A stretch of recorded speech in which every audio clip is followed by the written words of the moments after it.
Hello, Rowan Kunnebone from the Injured Workers Support Network, again with an information session. Today we're joined by Matthew Buxton from the Workers Health Centre.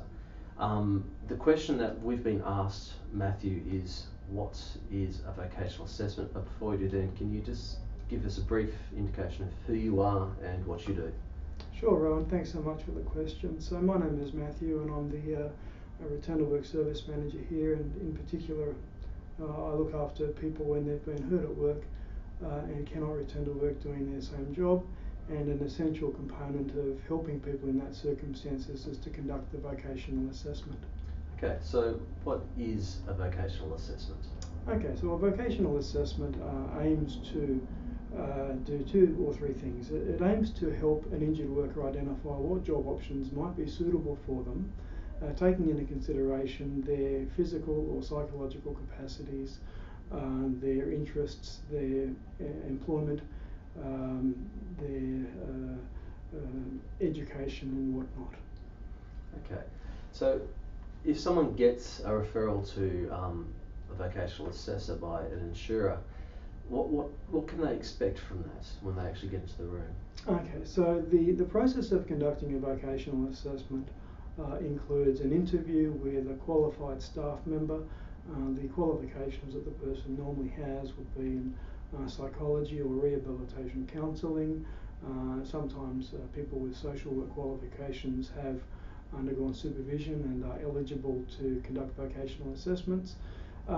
Prior to actually meeting with the consultant, you're going to be requested to complete some paperwork for us, and the aim of that basically is to give us an idea about your education, your qualifications and your employment experience, and also your physical or psychological capacity, so that we can try and sort of map out, I guess, and generate some proposed job options that are going to be suitable for you. Okay, so you talk about mapping out. What is that? Okay, so the process of identifying and proposing some job options for an injured worker, we really are required to take into consideration what you've been doing previously to identify what skills you currently will be able to utilise in a new occupation, and we also look at reviewing reviewing your current job seeking skills and also your computer skills.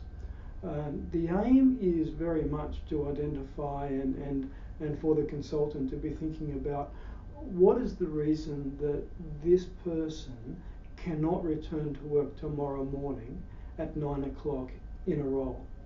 And that those factors commonly include their current capacity for work. It might be that they don't have a qualification that's required in order to do a job. It may be that they don't have sufficient experience to be competitive with other candidates when seeking employment. It may be that they don't actually have the skills that's required for the job. Therefore, we take and adopt very much a barrier action approach. And therefore, the thinking is that if we actually understand what the problem is, as to why a person can't go back to work tomorrow morning at 9 o'clock, then we can make reasonable recommendations to give them the help that they need in order to overcome and address those barriers. Okay, so is that just done on desk? So if a rehabilitation counsellor is on one side with the computer and the injured worker is on the other, is there anything else involved apart from just that interview and that paperwork? So prior to the interview, an injured worker will be requested to complete some paperwork. The interview process is quite detailed. Should take around about 1.5 to 2 hours, so be prepared to allow for that period of time. Much of the work from the consultant's perspective is actually done, following the interview, to identify and confirm that the job options are going to be well and truly supported in the labour market, and we also have to then identify if there's any retraining that's required.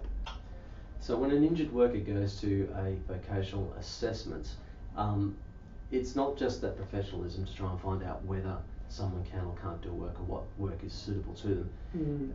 The insurer can use it in different ways, can't they? Yes, yeah, they can, Rowan, and that's a really important point that you've made, or an important question that you've asked rather. So in the current scheme, the vocational assessment can actually be utilised by a scheme agent to make what's known as a work capacity assessment and a work capacity decision.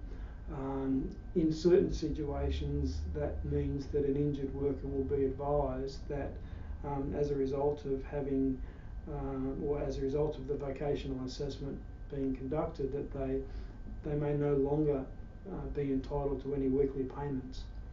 Okay. Well, thank you very much for your time, Matthew. And hopefully we'll have you back again when we have another question. Thank you very that you much. can answer. Thank you very much.